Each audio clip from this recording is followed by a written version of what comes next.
ભરૂચના blind and disable centre ખાતે doctor Salim વોરાએ મુલાકાત કરી હતી.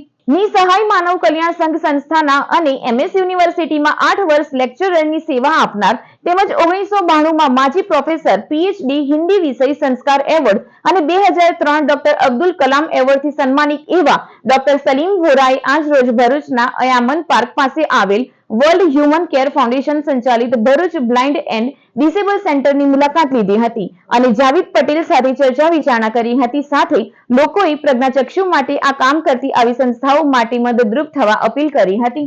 હું ડૉક્ટર સલીમ વોરા, પ્રમુખ નિસહાય માનવ કલ્યાણ સંઘ વડોદરા. અમારી પ્રવૃત્તિ અન્ન વિતરણ તથા નિઃશુલ્ક બાળકોને ભણાવવાનો ઉપરાંત સાંસ્કૃતિક કાર્યક્રમો, ધાર્મિક કાર્યક્રમો અને ખાસ જે બાળકો અનાથ છે એ લોકોને ભણાવવાનું. આજ રોજ અમે શ્રી જાવેદભાઈ પટેલને અભિનંદન આપવા આવ્યા છે.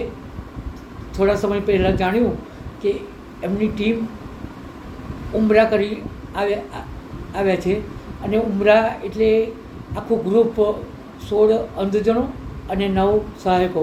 ખૂબ ગૌરવપૂર્વક અમે એમને અભિનંદન આપીએ છીએ, શુભેચ્છાઓ પાઠવીએ છીએ.